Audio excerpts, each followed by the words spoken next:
Welcome to Hear From Her podcast. Today, we're very privileged to have Ms Aileen Tan. She's the Group Chief People and Sustainability Officer. So Aileen, welcome to the program. I understand that Singtel was one of the first few companies in Asia outside of Japan to have targets that were approved by the Science-Based Targets Initiative, or the SBTi, back in 2017. This was even before sustainability was a mainstream term in this part of the world. So can you share with us a little bit about why Singtel decided to take that approach of aligning with SBTi at such an early stage? Yeah, hi everybody, I'm Aileen again. And Selena, thanks for the question. Environmental issues have always been a very key priority for us at Singtel.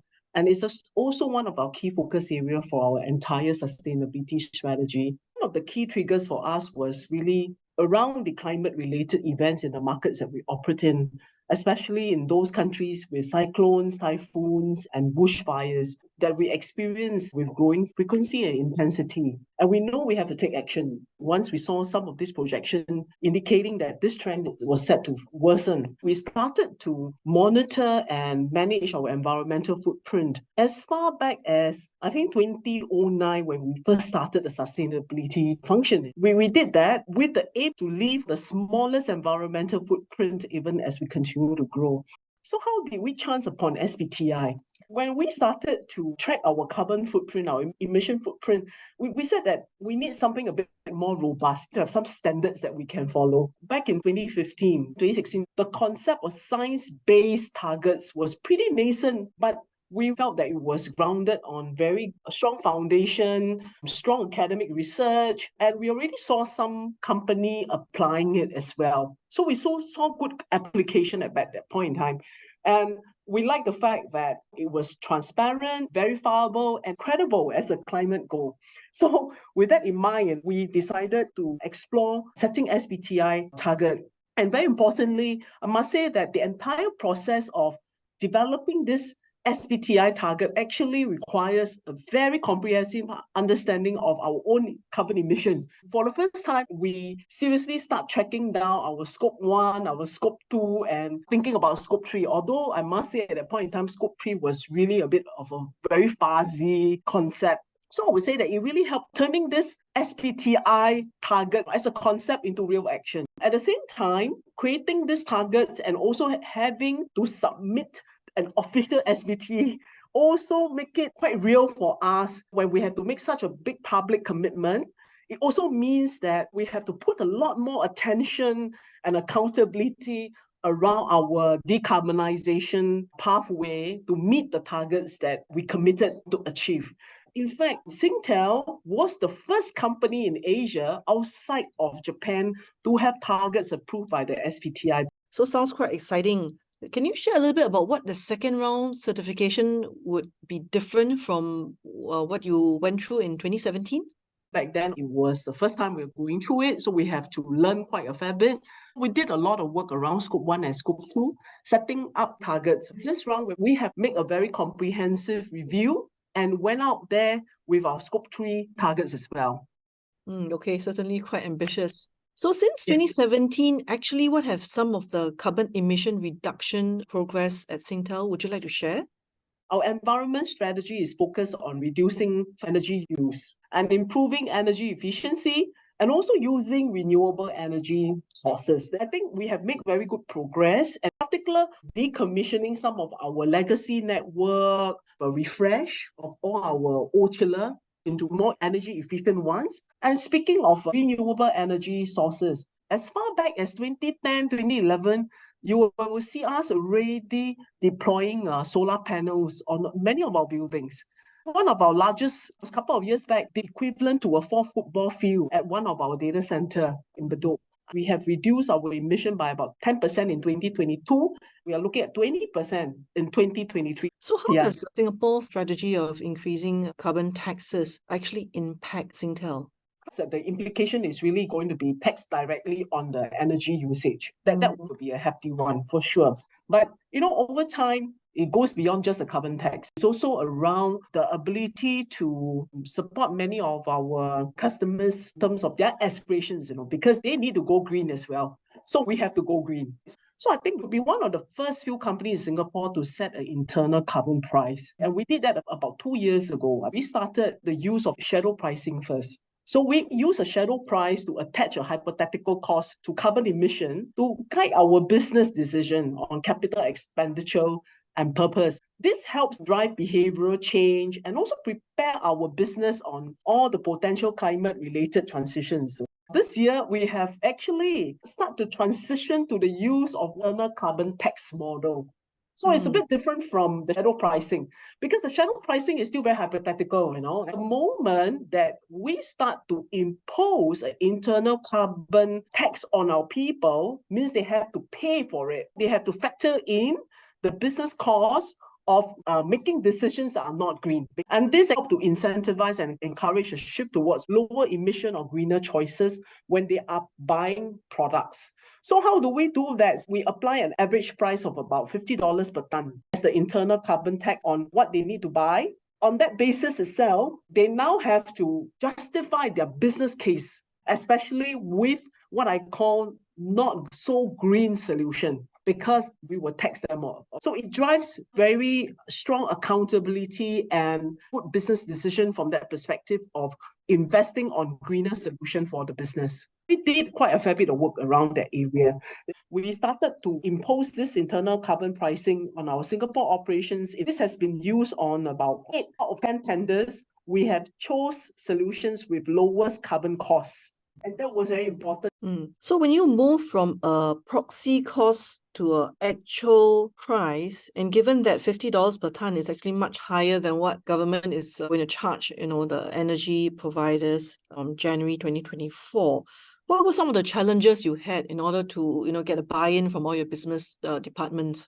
When we start to look at our decarbonization pathway, and we study what it takes for us to go net zero by 2045, firstly, it calls for a lot of decisions around renewable energies. Especially in Singapore, it's not easy to procure renewable energy. We all know that, especially on-site ones. Which also means that we have to look at possible renewable energy certificates, even potentially very good quality carbon credits. Now, when we start to factor all this costs by just looking at our emission trajectory and bearing in mind we have to get to net zero, $50 per ton is actually very low. We have to spend a lot more in the coming years to get to net zero if we don't do anything today. I think what was really important in the entire process was also bring this level of awareness to the management.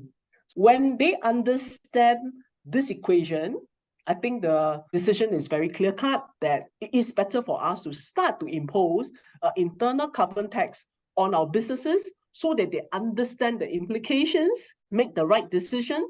This will help us avoid having to spend a lot more to go green. Very, very interesting. Can you also share with us maybe some of the ways in which Singtel is implementing green initiatives in order to reduce the environmental impact of computing and data centers, because these processes obviously are quite energy intensive?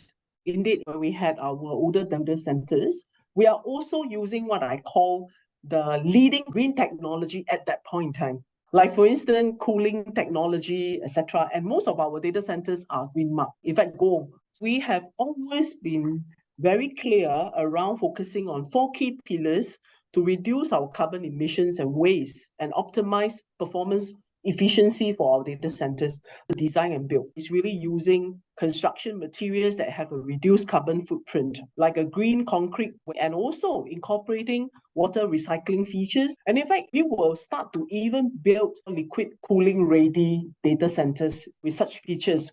Now, the other thing is technology, using very high efficiency UPS with energy saving mode and to reduce our PUE. Some of our newer data centers that is upcoming will have much lower PUE. Now, the operations and maintenance, I think there are a lot of technology that we can deploy, especially like energy efficient lighting systems, using IoT for better monitoring, eventually also looking at how can we put in more efficient cooling by using physical barriers, because you need to have very good cold air in the data center supply area. So how do you manage that cold air? But at the same time, making sure that you optimize the temperature. If you can, for instance, live 1 degree higher, that actually saves a lot of energy. But you must make sure that you have technology in place to help you to balance the load. So these are things that you will see us doing a lot more and deploy a lot of this newer green technology. You mentioned a term which caught my attention.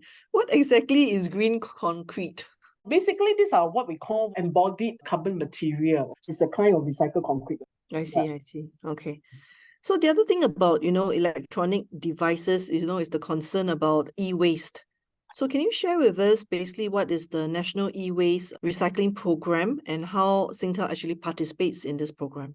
Before even this National E-Waste Recycling Program started, we first started our sustainability function back in 2009. And given the nature of our business, we already could see the challenge of e-waste management.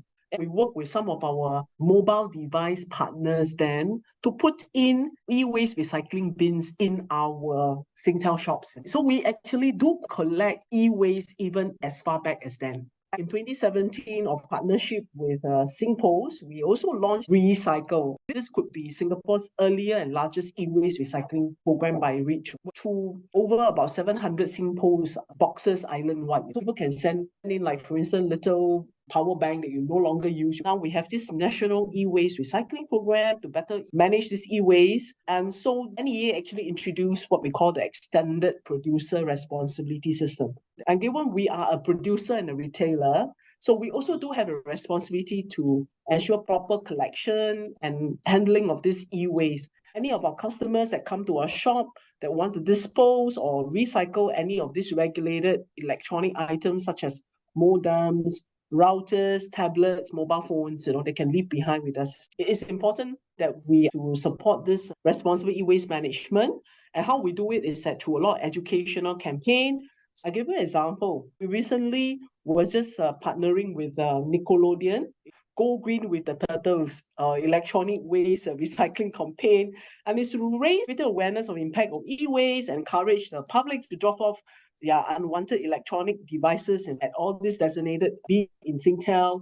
And the other thing that we did was one of the largest e-waste collection within our workplace. We encourage all our staff to bring in anything they want to dispose, including laptops, phones, you name it, we have it. Over the 2 or 3 weeks, they must have collected hundreds of kilos.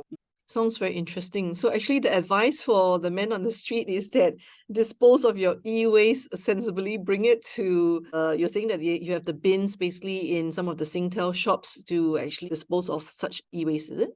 Exactly. So I think the concept of recycle and upcycle is actually very important. When we talk about electronic waste, there are many forms of other waste. By managing waste, actually, you can manage carbon emission. Yeah, I think definitely that is the right direction to go. So thank you, Aileen, for a very comprehensive discussion about, how Singtel got involved with the Science-Based Targets Initiative from a very, very early stage, and how you have evolved, to measuring not only just Scope 1 and Scope 2, but also Scope 3, and also translating what was initially an internal carbon pricing model to actually a real cost to the business, and how that's really transforming the way business decisions are made, and also all the ways that, we're trying to manage the e-waste situation in Singapore itself. So any final thoughts you want to leave with our audience before we close this session? Yes, I think when it comes to the climate action that we have to take, in addition to really working very hard on all the decarbonization strategy, it is so very important to make sure that we create that awareness among all our employees. From that perspective, sustainability is really not around running sustainability within a function, but it's really embedding sustainability and also climate action in every aspect of our business, the way we work, the way we make decisions. For instance, areas like our supply chain and even sustainability financing. Okay. Thank you, Aileen. And I hope that this has been a very fruitful discussion for all our listeners. Thank you.